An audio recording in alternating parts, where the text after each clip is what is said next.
ప్రమాణకోటి తీర్థంలో ఏ ప్రమాదము జరగదని విశ్వాసంతో భీముడు పడుకున్నాడు. అప్పుడు దుర్యోధనుడు భీముడిని బంధించి గంగానదిలో తోసేసి వెళ్ళిపోయాడు.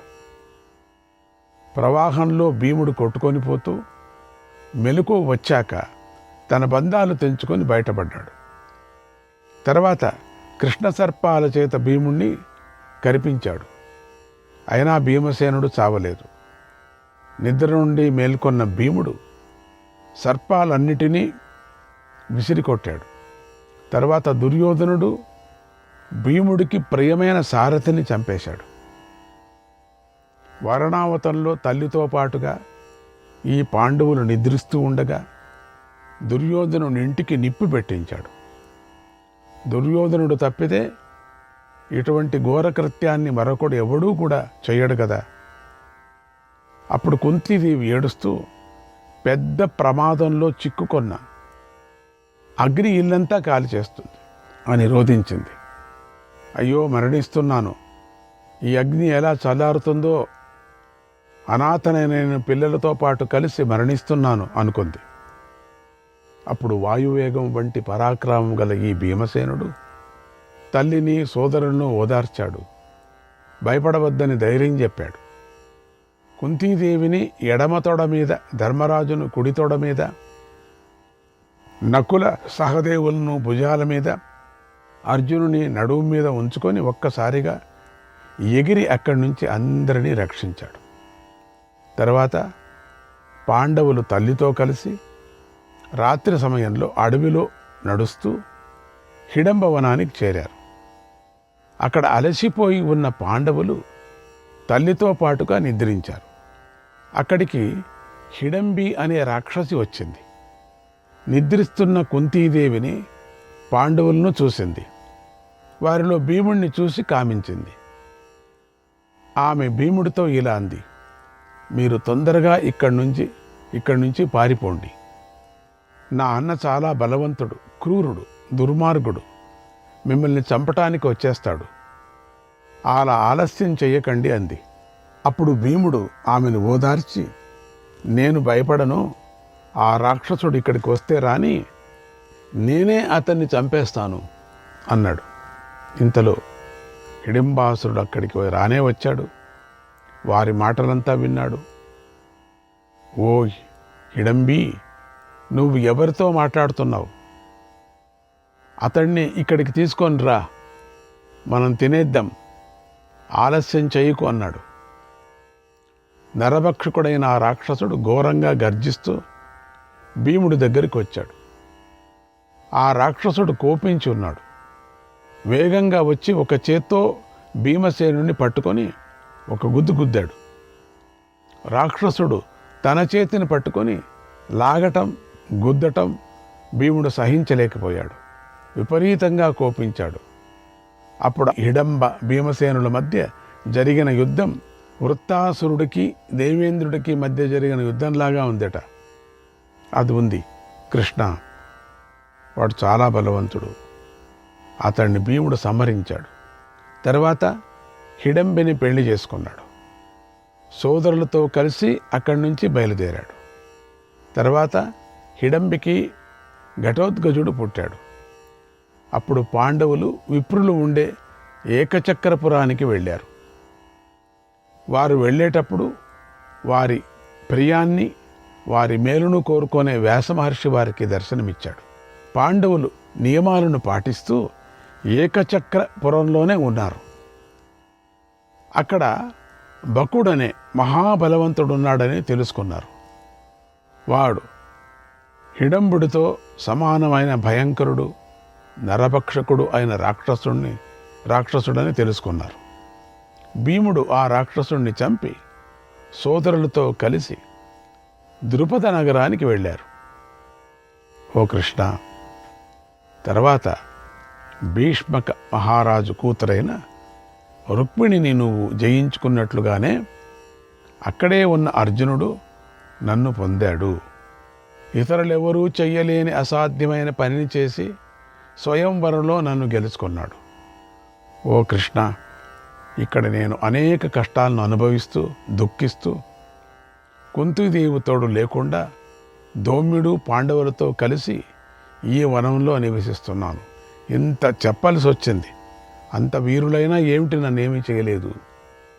ఇప్పుడు కూడా అదే కష్టంలో ఉన్నానని చెప్పడానికి ఎంత చెప్పాల్సి వచ్చింది. కృష్ణుడికి అంతా తెలుసు కదా. స్వయంవర సమయంలో కృష్ణుడిగా ఉన్నాడు కదా. దానికి ముందు అదంతా తెలియదు, అదంతా చెప్పుకొచ్చింది. కృష్ణుడికి అంతా తెలిసినప్పటికి కూడా తానంతా చెప్పుకొని ఇంత బలవంతులు, ఇంత బలాఢ్యులైన వాళ్ళు ఇట్లా చేశారు నన్ను అని దుఃఖిస్తున్నది. వీరు శత్రువుల కంటే ఎంతో బలవంతులు కదా వీళ్ళు. కానీ నీచులైన శత్రువులు అవమానిస్తూ ఉండగా ఎందుకు సహించారు? ఎందుకు ఉపేక్షిస్తూ కూర్చున్నారు? ఆ కష్టాలన్నీ అక్కడ గెలిచారు. వాళ్ళ పరాక్రమాలు దండిగా వచ్చాయి. భీముడిది, అర్జునుడిది, అందరిది కూడా. మరి ఇప్పుడు ఎందుకు అట్లా కూర్చున్నారు? బలహీనులైన శత్రువులు పెట్టే ఇలాంటి దుఃఖాలను సహిస్తున్నాను. నేను మధ్యలో దొరికాను, నేను సహిస్తున్నా. చాలా కాలంగా నేను చింతాగ్నితో రగిలిపోతూ ఉన్నాను. నేను గొప్ప వంశంలో జన్మించాను. పాండవులకు ప్రియమైన భార్యను, పాండురాజుకు కోడలిని, ఉత్తమ సాధ్విని. నన్ను పంచపాండవులు చూస్తూ ఉండగానే ఆ దుష్టులు జుట్టు పట్టి లాగారు అని ద్రౌపది తన చేతితో ముఖాన్ని కప్పుకొని రోధించింది. కళ్ళను తుడుచుకొని మళ్ళీ ఇలా అంది, కృష్ణ, నన్ను రక్షించడం కోసం అప్పుడు నా భర్తలు లేరు, పుత్రులు లేరు, బంధువులు లేరు, సోదరులు లేరు, నా తండ్రి లేడు, నువ్వు కూడా లేవు. ఆ సమయంలో ఆ నీచులు నన్ను అవమానిస్తూ ఉంటే ఏమాత్రమూ దుఃఖం లేని వారిలాగా వీళ్ళు నన్ను ఉపేక్షించారు. అప్పుడు నన్ను చూసి కర్ణుడు నవ్వాడు. నాకెంతో దుఃఖం వచ్చింది. అది నా హృదయంలో ఇంకా శాంతించలేదు, పెరిగిపోతూనే ఉంది. చతుర్భిః కారణైః కృష్ణ త్వయా రక్ష్యాస్మి నిత్యశః సంబంధాత్ గౌరవాత్ సఖ్యాత్ ప్రభుత్వేనైవ కేశవ. కృష్ణ, కేశవ, నాతో నీకు ఉన్న బంధుత్వము, నా పుట్టుకపై నీకున్న గౌరవము, నీపై నాకున్న సఖ్యభక్తి, దానివల్ల రక్షించగల సామర్థ్యము, ఈ 4 కారణాల చేత నువ్వు నన్ను ఎప్పుడూ రక్షిస్తూనే ఉన్నావు అంది. అప్పుడు శ్రీకృష్ణుడు ఆమెతో ఇలా అన్నాడు, ద్రౌపది, దుఃఖించకు. నువ్వు ఎవరిపై కోపాన్ని కలిగి ఉన్నావో వారందరూ అర్జునుడి బాణాలకు మరణిస్తారు. వారి భార్యలు అందరూ రక్తపు మడుగులలో మరణించిన ఉన్న తమ భర్తలను చూసి నీలాగే దుఃఖిస్తారు. యత్ సమర్థం పాండవానాం తత్ కరిష్యామి మా శుచః. పాండవుల కోసం నేను చేయవలసిందంతా చేస్తాను. నువ్వు దుఃఖించకు, బాధపడకు. సత్యంతే ప్రతిజానామి రాజ్ఞీ భవిష్యసి. ఓ ద్రౌపది, నేను నీకు సత్యం చెబుతున్నాను, మాటిస్తున్నాను. నువ్వు ఈ రాజులకు మహారాణివి అవుతావు. ఆకాశం క్రిందపడిన, హిమాలయ పర్వతం కరిగిపోయిన, భూమి ముక్కలైపోయిన, సముద్రాలు ఇంకిపోయిన నా మాట వృథా కానే కాదు, జరిగే తీరుతుందన్నాడు కృష్ణుడు. అలా కృష్ణుడు అంటుంటే ద్రౌపది పాండవుల మధ్యలో ఉన్న అర్జునుడి వైపు చూసింది. అప్పుడు అర్జునుడు ద్రౌపదితో అన్నాడు, ఓ ద్రౌపది, దుఃఖించకు. మధుసూదనుడు చెప్పినట్లుగానే తప్పకుండా జరుగుతుంది అన్నాడు. అప్పుడు ధృష్టద్యుమ్నుడు, నేను ద్రోణుని చంపుతాను, శిఖండి భీష్ముణ్ణి చంపుతాడు, భీముడు దుర్యోధనుణ్ణి చంపుతాడు, అర్జునుడు కర్ణుణ్ణి చంపుతాడు. సోదరి, దుఃఖించకు. బలరామకృష్ణుల అండలో మన యుద్ధంలో జయిస్తాం, సాధిస్తాం. ఆయన అండతో అందరూ సాధిస్తాం, జయిస్తాం. యుద్ధంలో ఇంద్రుడు వచ్చినా మనల్ని ఓడించలేడు. ఇక ఈ దుర్యోధనుడు ఎంత మన ముందు బలహీనుడు అన్నాడు. అలా ధృష్టద్యుమ్నుడు అనగానే పాండవులంతా శ్రీకృష్ణుడి వైపు తిరిగారు. అప్పుడు శ్రీకృష్ణుడు ఇలా అన్నాడు. శ్రీకృష్ణాయ పరమాత్మనే నమః. 13వ అధ్యాయం. ద్రౌపది తనకు జరిగిన అవమానాన్ని తలుచుకొని ఎంతో బాధపడింది. అందరూ ద్రౌపదిని ఓదార్చారు. తర్వాత వాసుదేవుడు ధర్మరాజుతో ఇలా అన్నాడు. ఓ ధర్మరాజా, నేను నీ దగ్గరలో ద్వారకలోనే ఉంటే అప్పుడు నువ్వు ఇంత కష్టాన్ని పొందేవాడివి కాదు. కౌరవులు, ధృతరాష్ట్రుడు, దుర్యోధనుడు నన్ను పిలవకపోయినా నేను అక్కడికి వచ్చేవాడిని. జూదం వల్ల కలిగే దోషాలు చూపించేవాడిని, జూదాన్ని ఆపేవాడిని. నేను మీకోసం భీష్మ, ద్రోణ, కృప, బాహ్లిక, ధృతరాష్ట్రులను నిలదీసేవాణ్ణి. ఓ ధృతరాష్ట్ర మహారాజా, నీ కుమారులు జూదం ఆడరాదు అని ఆజ్ఞాపించేవాణ్ణి. జూదం వల్ల కలిగే కష్టాలను చెప్పేవాడిని. జూదం కారణంగానే మీరు రాజ్యాన్ని కోల్పోయారు. జూదం వల్ల కలిగిన దోషాల వల్లనే పూర్వం వీరసేనుడి పుత్రుడైన నలమహారాజు రాజ్యాన్ని కోల్పోయాడు. ఓ ధర్మరాజా, ఈ జూదం కారణంగా ఊహించని వినాశనం జరుగుతుంది. జూదంలో తాను ఓడిపోతున్నా ఇంకా నెగ్గుతాను అనే ఆశతో దానిమీదే మనసు పెట్టి సాతత్య నిరంతర దోషం ఉంది. అంటే ఇంకా గెలిచాలా, ఇంకేం గెలుస్తాను, అది ఓ దోషమేది. దాని గురించి నీకు చెబుతాను విను. స్త్రియోక్ష మృగయా పానం ఏ తత్కామ సముత్తితం దుఃఖం చతుష్టయం ప్రోక్తం యైర్నరో భ్రశ్యతే శ్రియః. మగువల పట్ల కోరిక, జూదం, వేట, మద్యపానం, ఈ 4 కామం వల్ల కలిగే దుఃఖాలని చెప్తారు. ఈ 4 వల్ల మానవుడు ఐశ్వర్యభ్రష్టుడవుతాడు, సంపదను కోల్పోతాడు. పండితులు జూదంలోని దోషాన్ని తెలిసినవారు ఈ 4 జూదాన్నే ఎక్కువగా నిందించారు. జూదం వల్ల ఒక్కరోజులో సమస్త ధనం నాశనమైపోతుంది. జూదం ఖచ్చితంగా దుఃఖాన్ని కలిగిస్తుంది. భోగాలను అనుభవించకుండానే సంపదలు నశిస్తాయి. మాట కఠినం అవుతుంది. ఇలాంటి దోషాలను నేను ధృతరాష్ట్రుడి సభలో గట్టిగా చెప్పేవాడిని. ఓ ధర్మరాజా, నా ఈ మాటలను వారు గ్రహిస్తే, వింటే కురువంశీయులకు శాంతి దక్కేది, ధర్మం రక్షించబడేది. ఓ రాజా, మధురమైనది, హితమైనది, మేలు కలిగించేదైన నా మాటను వారు గౌరవించకపోతే పత్యంచ భరతశ్రేష్ఠ నిగృహణీయాం బలేనతం, వారిని బలంతో అయినా సరే నిగ్రహించేవాణ్ణి, అదుపులో పెట్టేవాణ్ణి.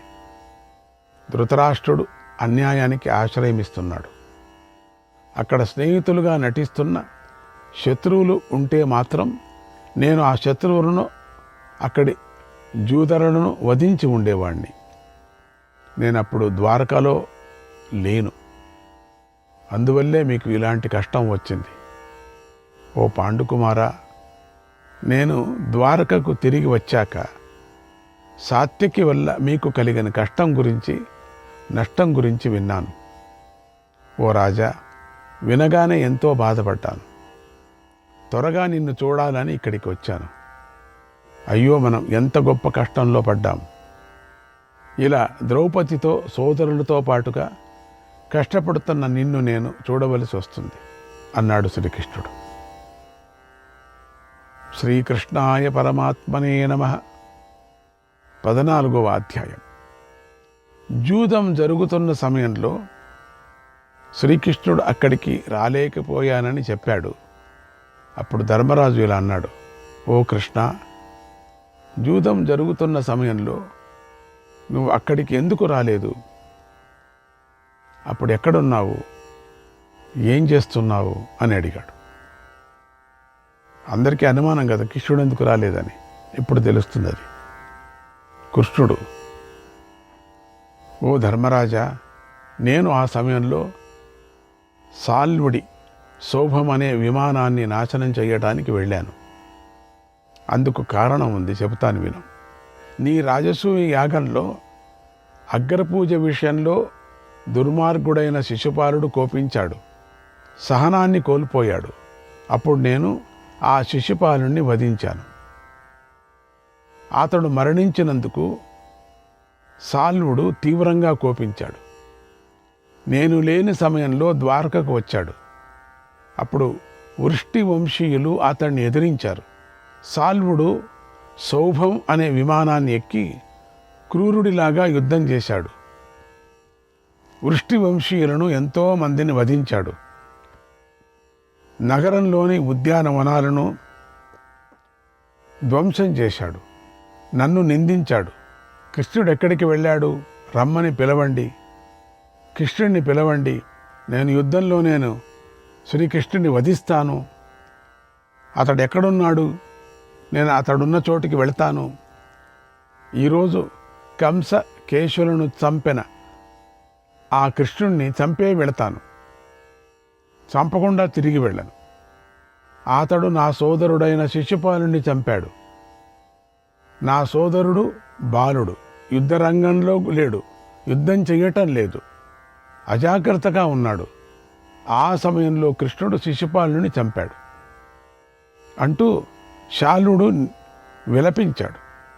నన్ను నిందించాడు. శోభ విమానంపై ఆకాశంలో తిరిగాడు.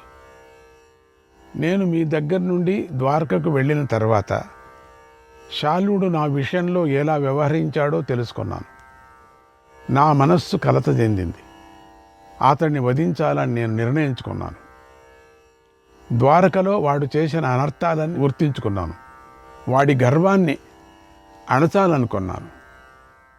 వాడి సౌభ విమానాన్ని నాశనం చేయాలని నేను బయలుదేరాను. వాడికి సౌభ విమానం అనేటువంటిది చాలా మహత్తుగా గట్టిగా ఉండేటువంటిది, ఎప్పుడు పైనే తిరుగుతుంది. దాంట్లో వచ్చి యుద్ధం చేస్తూ ఉంటాడు. అందుకని నాకు చాలా కోపమైంది. నేను లేనప్పుడు ద్వారకాలో ఉండినటువంటి నా వంశీయులు, వృష్టి వంశీయులు అందరినీ చాలామందిని చంపాడు. అది కాక నన్ను గురించి అవమానించాడు, చులకనగా మాట్లాడాడు. కాబట్టి ఆ సాల్వుడి కోసం వెతికాను నేను. వాడు నాకు ఒక సముద్ర ద్వీపంలో కనిపించాడు. చాలా చాలా చాలా ద్వీపాలు ఎతికిన తర్వాత అక్కడ కనిపించాడు. అప్పుడు నేను పాంచజన్య శంఖాన్ని పూరించి సాల్వుడిని యుద్ధానికి పిలిచాను. నేను యుద్ధానికి సిద్ధంగా నిలబడ్డాను.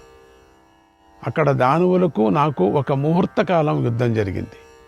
ఆ యుద్ధంలో వారందరూ మరణించారు.